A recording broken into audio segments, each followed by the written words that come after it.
This is my November and December reading wrap-up for 2021.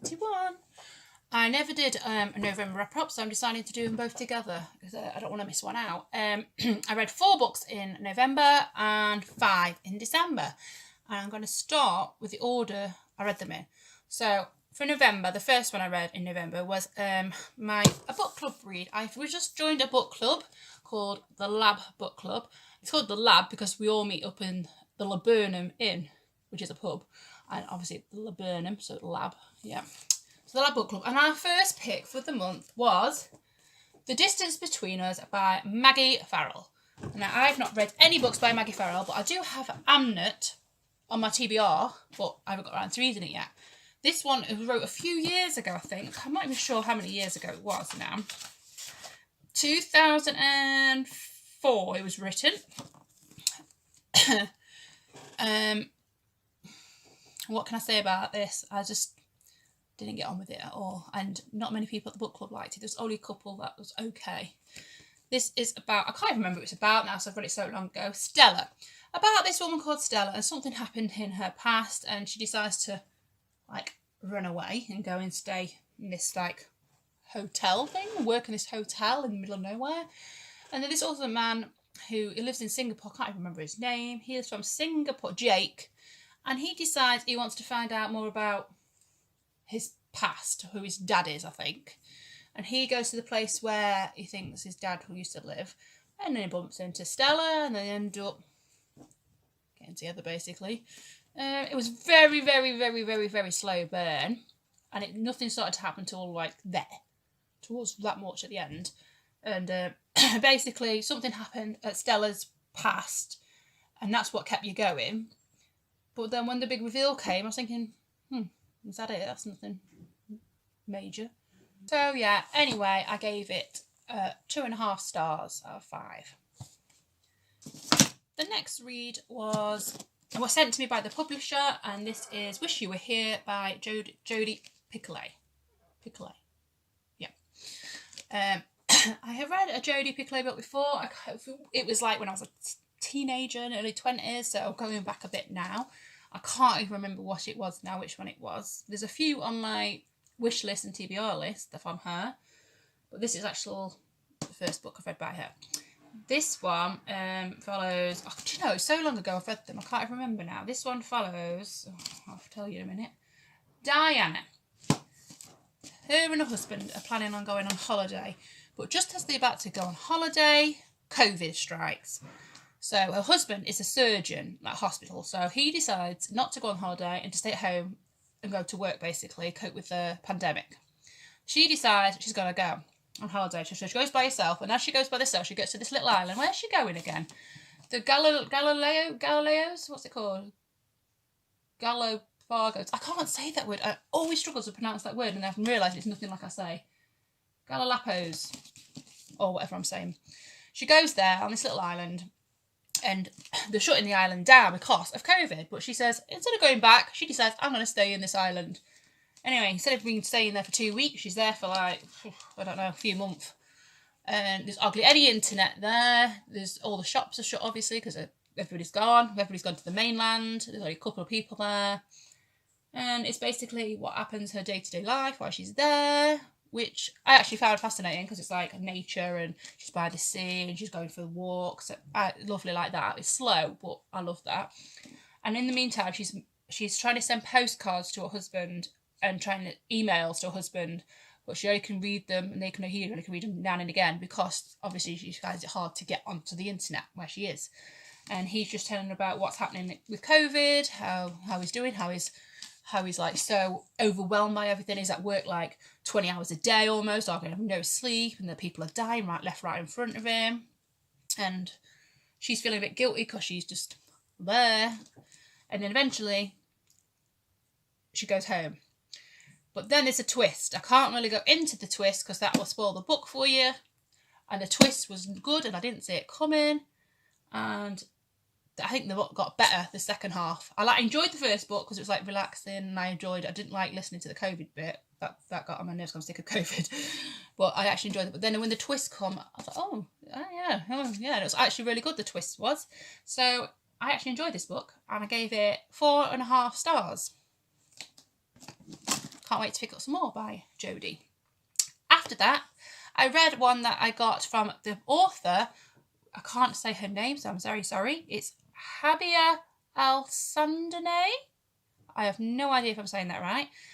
She sent me an ebook of her 4 little... Oh, wait a minute. Yeah, sorry about that. That was just my husband interrupting me, finding things that he doesn't need. Anyway, yes, this was 4 stories in one. Little novellas. And the main title of the book is called When I Was Alive. And there's 4 short stories in them. I can't remember what the stories were now, what it was called.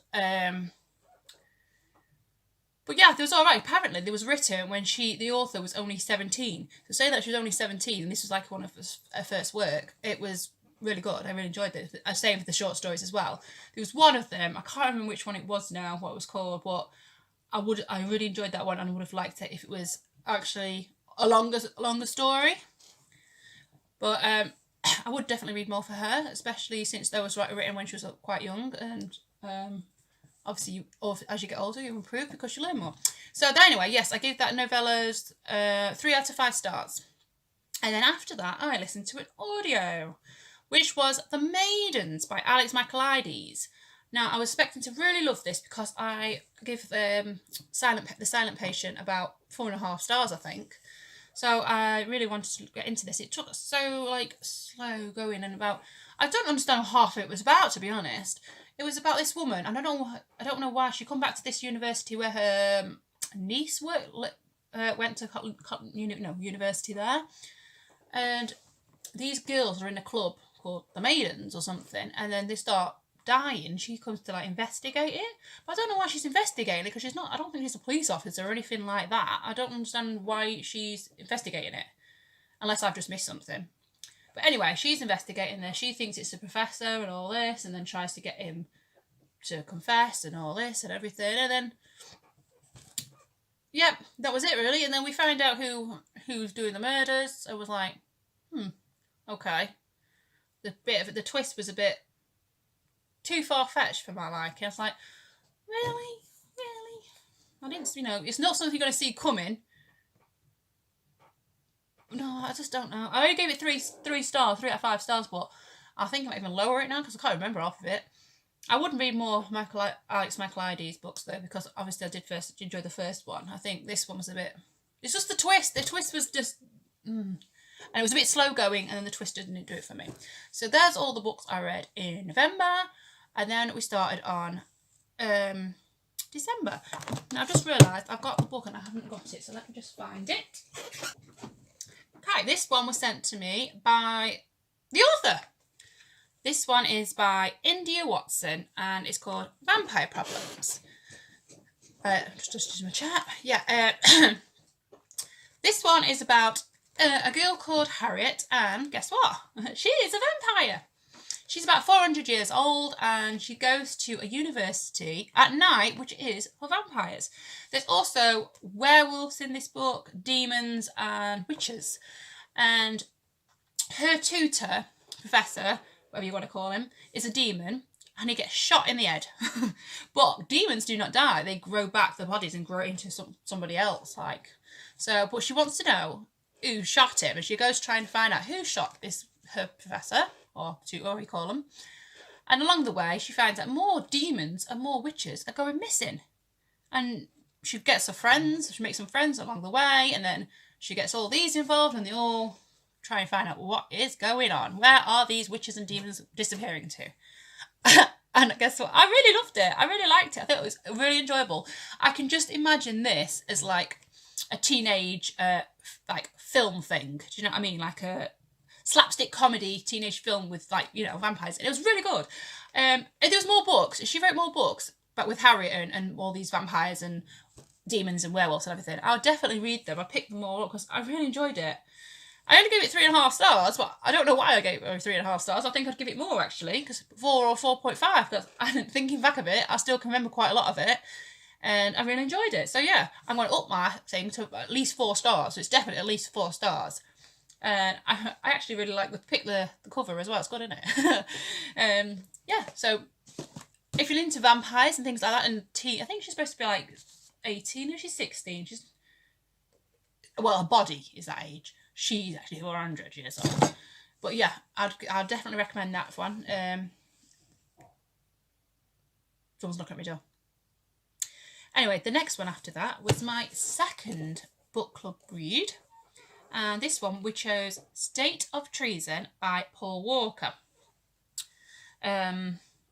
This is based in London in 1578, and there's this conspiracy going about that someone's going to kill Queen Elizabeth or something like that.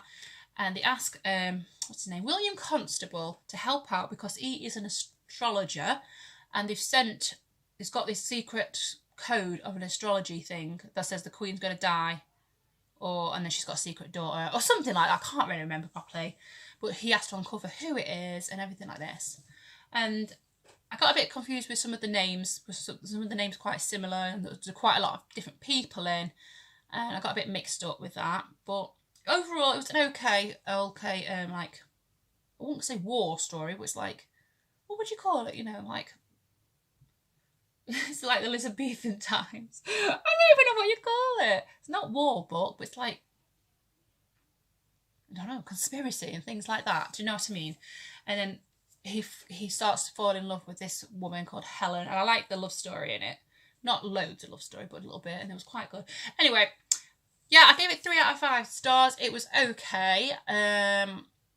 It's the first part in a 3-part series, but saying that I did enjoy it, I wouldn't pick the other 2 up. One's enough for me, if you know what I mean. I'm not that interested to carry it on.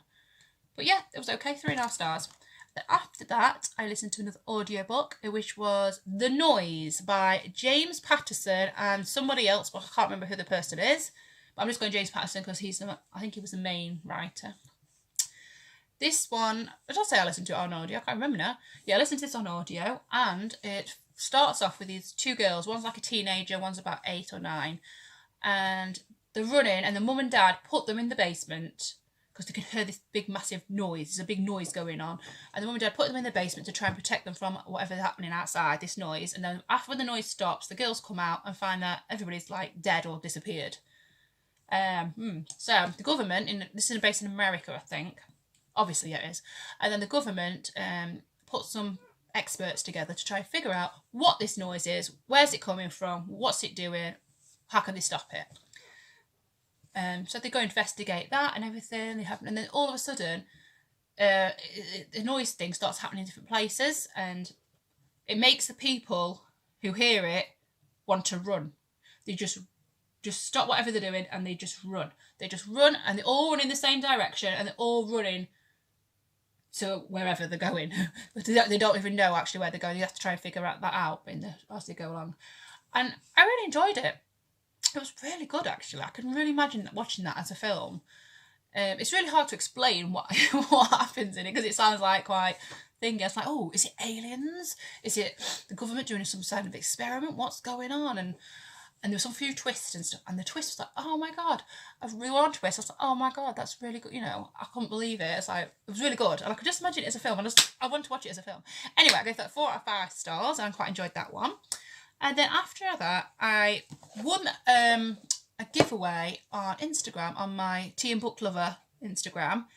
And it was actually in American, on the American Amazon site. I couldn't find a book that was like that I really wanted, because everything was like so pricey, the postage to post it over here. But I managed to find this one that I thought was okay. It's called Inferno by Dante. Dante. God, I'm saying that. It's the part of Divine Comedy. I've heard of Divine Comedy, I've heard of Inferno, but I've never known what it was about. And I just loved the cover. I know it's a bit weird and strange, but I'm a bit weird and strange. And I loved the cover. And basically, I never knew what it was about properly, but I thought, I've heard those people mention it before, so I thought, I'll give it a go. And obviously it's written in the 20th, 2000, what can't we say the word now? 1265. Yeah, he began the completion on 1307. So that's when he wrote the book, so years and years ago. But it's like, basically, it's in parts like this. Let me find some. Called cantos. It's in parts like that. And it's told like a long poem. Like a poem going all the way through. It's like a long poem. It's separated in parts. Some parts I could understand. Some bits I just didn't understand what was going on. Because it's the wording and the way it's written, because it's so old.